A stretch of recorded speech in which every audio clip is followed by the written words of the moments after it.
வணக்கம் மக்களே, நீங்கள் கேட்டுக்கொண்டிருப்பது பிஎஸ்ஜி சமுதாய வானொலி 107.8 கோவை முதல் சமுதாய வானொலி வாய்ஸ் ஆஃப் த ஃபோக்ஸ். நம்ம ஊர் மக்களை பத்தி சொல்லணும்னா கொங்கு தமிழை கொஞ்சி பேசுவாங்க, உண்மையான அன்பை அள்ளி வீசுவாங்க. நான் உங்கள் ஆர்ஜி அம்ருத்.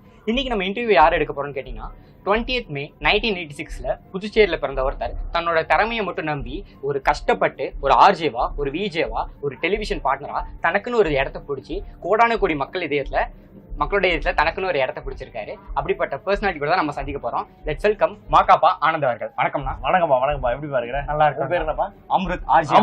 ஆர்ஜே அம்ருத். வணக்கம் எல்லாருக்கும் வணக்கம். இது யூடியூப்ல பாத்துட்டு இருக்கவங்க வணக்கம், ரேடியோல கேட்கறவங்களுக்கு வணக்கம். சொல்லுப்பா தம்பி. ஆனா பொங்கல் கொஞ்ச நாள் வரப்போகுது. நம்மளோட நேயர்களுக்கு உங்களோட பொங்கல் வாழ்த்து. எல்லாருக்கும் பொங்கல் வாழ்த்துக்கள், மாட்டு பொங்கல் வாழ்த்துக்கள், காணும் பொங்கல் வாழ்த்துக்கள், எல்லா வாழ்த்துக்களும் வச்சுக்கோங்க. போகி அன்னைக்கு எதையும் கொளுத்தாதீங்க. யூஸ் பண்ண பொருள் வெளில யாருக்கா கொடுங்க. ஆனா கோயம்புத்தூர்னாலே உங்களுக்கு என்ன ஞாபகம் வரும் டக்குன்னு? கோயம்புத்தூர்னாலே வந்து பார்த்தா லைஃபே கோயம்புத்தூர்ல தான் ஆரம்பிச்சது. ஸோ அதனால கோயம்புத்தூர்ல எனக்கு ரொம்ப ஸ்பெஷல். ஸோ ஃபர்ஸ்ட் நான் வந்து எனக்கு மீடியாவில் வேலை கிடைச்சது, ஆர்ஜே வேலை கிடைச்சது கோயம்புத்தூர்ல தான். சூரியன் எஃப்எம்ல ஜாயின் பண்ணேன். அப்புறம் அங்கிருந்து தான் நான் வந்து ரேடியோ ஏஷியா சக்தி எஃப்எம் அப்படின்னு சொல்லிட்டு, அது ஒரு ஸ்ரீலங்கன் ரேடியோ. அதுக்கப்புறம் அது வந்து எமிரேட்ஸ்ல இருந்தது. அண்ட் திருப்பி வந்து பார்த்தீங்கன்னா நான் ஒரு 6 months கேப்பு, 6 months கேப்னா அங்கே ஒரு 1.5 வருஷம். அப்புறம் திருப்பி வந்து ரேடியோ முடிச்சு மறுபடியும் கோயம்புத்தூர்ல ஒர்க் பண்ணது. அப்புறம் இங்கேருந்து ட்ரான்ஸ்ஃபர் ஆகி சென்னைக்கு போனது. இதுதான் என்னோட journey. So Coimbatore is always special. And என்னுடைய கல்யாணமும் வந்து பார்த்தீங்கன்னா கோயம்புத்தூர் பொண்ணு தான். ஸோ அதனால வந்து கோயம்புத்தூர் இஸ் டோட்டலி டிஃப்ரெண்ட். என்னோட லைஃப்பை மாற்றி போட்ட ஒரு இடம். So Coimbatore is more then emotion சொல்ல வரீங்க. கோயம்புத்தூர் இஸ் ஆல்வேஸ் அதை வந்து பார்த்தீங்கன்னா நம்ம என்னோட லைஃப்ல இருந்து எடுக்கவே முடியாது. அது மாதிரி ஒரு இடம். கோயம்புத்தூர்ல உங்களுக்கு பிடிச்ச ஃபுட் இது, நான் இந்த ஃபுட்டு சாப்பிட்டா எனக்கு ரொம்ப பிடிக்கும், it's special food for me அப்படிங்கிற மாதிரி. கோயம்புத்தூர்ல வந்து பார்த்தீங்கன்னா கோயம்புத்தூர் ஃபுட்டு டேஸ்டே வேற மாதிரி இருக்கும். இங்கே ரோட்டுக்கடை சாப்பாடுமே வந்து வித்தியாசமா இருக்கும். அதுல வந்து ஒரு ஈவினிங் ஸ்நாக் ஒன்று இருக்கு, அது அந்த காளான்ல பண்ணுவாங்க இல்லையா, அது வந்து பார்த்தீங்கன்னா நான் சாப்பிட ஆரம்பிச்சேன், என் ஒய்ஃப் சாப்பிடுவா. என் ஒய்ஃப் சாப்பிட்றத பார்த்தா நான் சாப்பிட்டேன். அதுக்கப்புறம் வந்து என் பசங்களும் போகும் சாயந்தரம் கிளம்பி அந்த காளான் சாப்பிட்றது. அப்புறம் கொஞ்ச நாள் கழிச்சு அது எனக்கு வெறுத்துருச்சு. ஆனால் வந்த புதுசில் அது பயங்கரமா டேஸ்ட் பண்ணி என்ஜாய் பண்ண. அது வேற எந்த ஊர்லயுமே கிடைக்காது. இது அந்த காளான் இது வந்து பார்த்தீங்கன்னா கோயம்புத்தூர்ல தான். ஸோ கோவை ஸ்பெஷல் காளான் தான் உங்களுக்கு காளான். எஸ். ஆனா இப்ப திடீர்னு காலைல எந்திரிக்கிறீங்க, திடீர்னு காலைல எந்திரிக்கும் போது ஒருத்தர மாறிடுறீங்க. யாரா மாறுவீங்க? அப்படி மாறினா என்ன பண்ணுவீங்க? ஒரு பர்சனாலிட்டி மாதிரி. நல்ல கேள்விதான். எனக்கு நிறைய பிடிக்கும். எனக்கு ரொம்ப ஃபேண்டசி கேரக்டர்ஸ் தான் எனக்கு ரொம்ப பிடிக்கும். ஸோ அதனால வந்து மேபி ஹாலோ மேன். ஓ ஓகே. அப்படி மாறிட்டீங்கன்னா என்ன பண்ணுவீங்க? ஜாலிதான். அது நல்லதும் பண்ணலாம், கெட்டதும் பண்ணலாம், என்ன வேணா பண்ணலாம், யாருக்கும் தெரியாது இல்ல. ஆனா இப்ப இருக்கிற மாகாபா ஆனந்த் ஒரு 20 வயசு முன்னாடி போயிட்டு அப்ப ஸ்டார்டிங்ல இருக்க மாகாபா ஆனந்த் கிட்ட ஒரு விஷயம் சொல்லணும் இல்ல ஒரு விஷயம் கேட்கணும்னா என்னவா இருக்கும்? 20 வருஷம் முன்னாடியா? ஆமாண்ணா. உங்களோட கெரியர் ஸ்டார்டிங் ஸ்டேஜ்ல 20 வருஷம் முன்னாடி போய் சொல்லணும் அப்படின்னா பெருசா எதுவும் தப்பு பண்ணலாம். கொஞ்சம் படிப்பு இல்லாம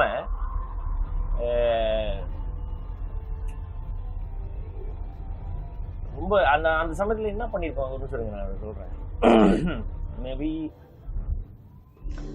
மேபி ஒன்று படிக்கிறது, எக்ஸ்ட்ரா கரிக்குலர் ஆக்டிவிட்டிஸ், வேற ஆர்ட் ஃபார்ம்ஸ்லாம் இருக்கு இல்லையா, சில விஷயங்கள்லாம் அதில் வந்து கொஞ்சம் கான்சன்ட்ரேட் பண்ணிடலாம்னு நினைக்கிறேன். அந்த சமயத்தில் வந்து இப்போ நான் லவ் பண்ணுறது, அதுக்கப்புறம் வந்து நம்மளே ஒரு ஃபீல்டில் வந்து பார்த்தோன்னா அந்த பிள்ளை என்னதான் பார்க்குது அப்படின்னு நினச்சி சுற்றுறது, அதெல்லாம் கொஞ்சம் தவிர்த்துனா இன்னும் கொஞ்சம் ஃபாஸ்ட்டாகவே க்ரோ ஆகிருப்பேன். அதை அந்த தம்பிகிட்ட சொல்லிட்டு திரும்பிங்க வந்துட வேண்டியது. ஆனா நீங்க சக்சஸ் ஃபெயிலியர் எப்படி பாக்குறீங்கன்னா, ஃபெயிலியர் எப்படி ஓவர் கம் பண்ணுவீங்க, சக்சஸ் நீங்க எப்படி பாக்குறீங்க? சக்சஸ் ஃபெயிலியர் ரெண்டுத்துக்குமே வந்து பார்த்தீங்கன்னா ஒரே மீனிங் தான் என்னை பொறுத்த வரைக்கும். அது வந்து என்னன்னா, ட்ரை பண்றவங்க மட்டும்தான் சக்சஸ் அண்ட் ஃபெயிலியர்.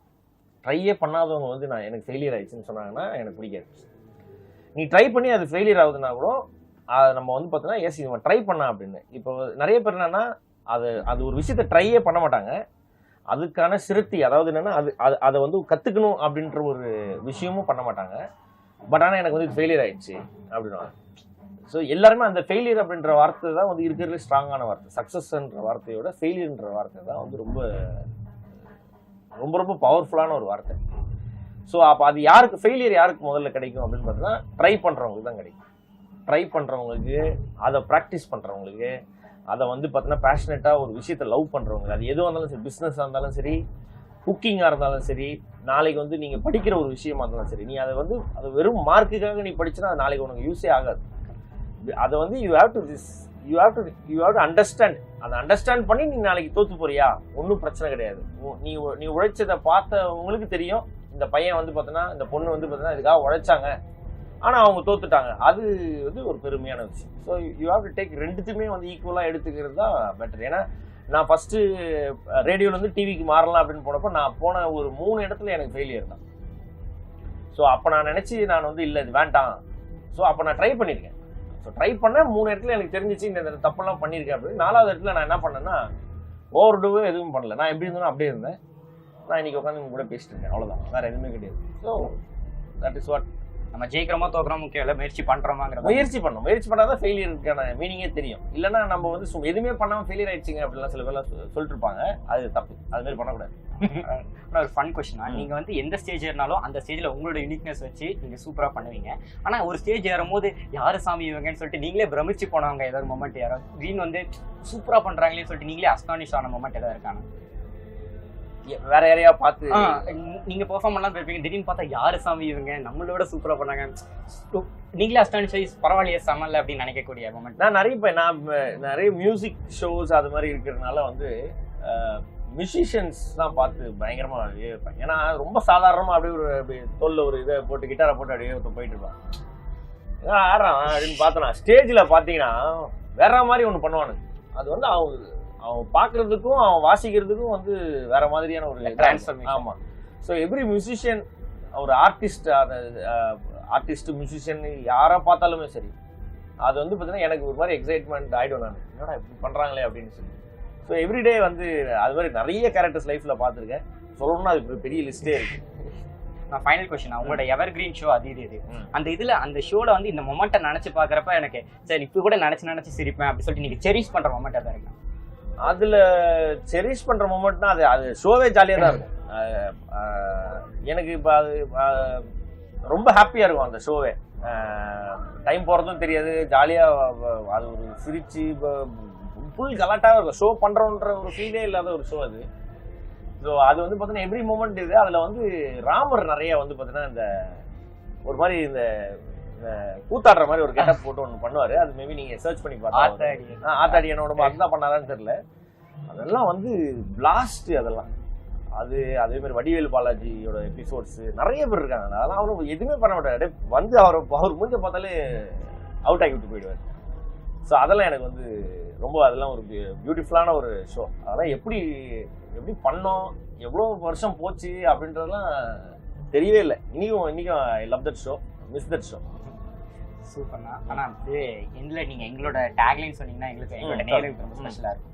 நீங்கள் கேட்டுக்கொண்டிருப்பது பிஎஸ்ஜி சமுதாய வானொலி 107.8 கோவையின் முதல் சமுதாய வானொலி வாய்ஸ் ஆஃப் த ஃபோக்ஸ். வணக்கம், நான் மாகாபானந்த் பேசுறேன். நீங்க கேட்டுட்டு இருக்கிறது பிஎஸ்ஜியின் சமுதாய வானொலி 107.8 கோவையின் முதல் சமுதாய வானொலி வாய்ஸ் ஆஃப் த ஃபோக்ஸ்.